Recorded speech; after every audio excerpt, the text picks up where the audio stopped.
Nice. It was a great event. It was a good fight. It was an exciting fight. A lot of action. I think the decision was fair. I think it was a pretty even fight, and I think calls for a rematch.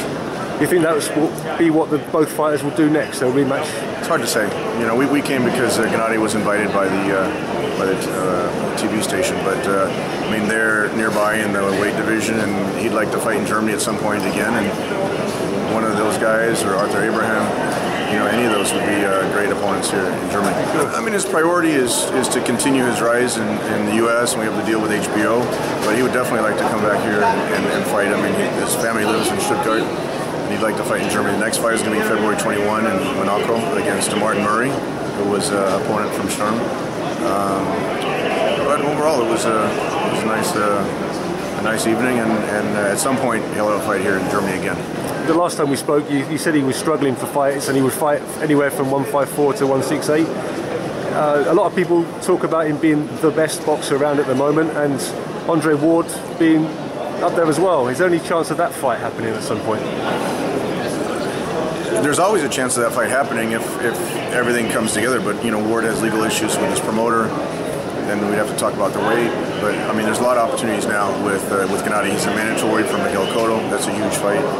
It looks like Cotto and Canelo probably will happen, and then Gennady will get the winner of that fight. Bernard Hopkins is talking about fighting Gennady if he wins.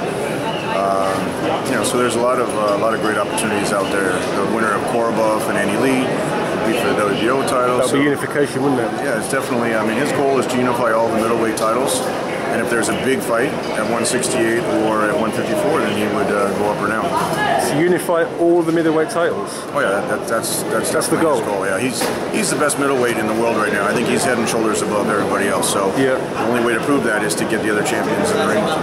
Okay, and how long is he over for now? Because obviously he probably hasn't started training yet, has he? For the no, he'll start training in December, and he's going to spend some time with his family here in Stuttgart. Then he'll be in Kazakhstan for a little bit, and then he'll come back to Big Bear training camp with Abel Sanchez in December. It was a good fight today.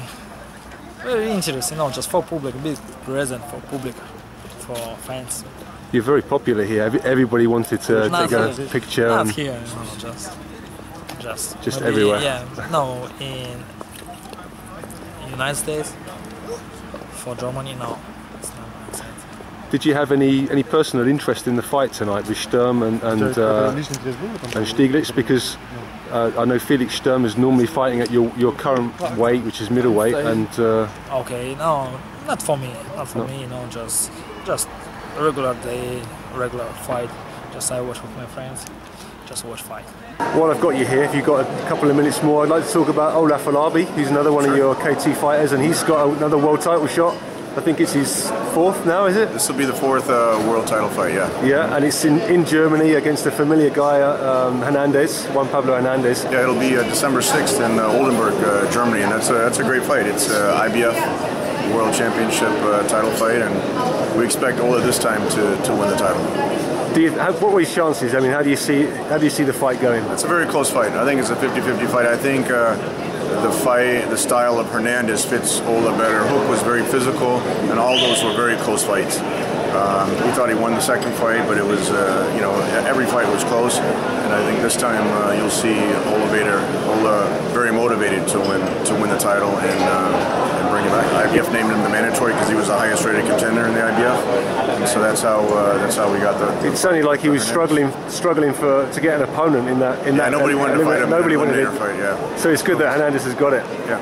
Any more business you can tell us about that while you're over here? Oh, next week, Vladimir's got a huge fight in Hamburg, Germany. Yeah. The arena's sold out, but it'll be on RTL, and that's a IBF mandatory title defense. And Pulev is undefeated, so we expect that'll be a great fight as well. With Wladimir, you can't underestimate Pulev. You know, he's undefeated, and you know everyone that fights Wladimir. I mean, Vladimir's clearly established himself as the best heavyweight, you know, in recent memory. I mean, Wladimir, every time we see him fight, every time we see him in the training camp, it always looks like he's getting younger and faster, and the experience helps as well. So with Jonathan Banks as his trainer, you know, you can never replace Emmanuel Stewart, but Jonathan definitely has filled in as best as he could, and he's taken Wladimir, you know, to just continued on that high level that Emmanuel got him to, and I don't see anyone beating Wladimir anytime soon.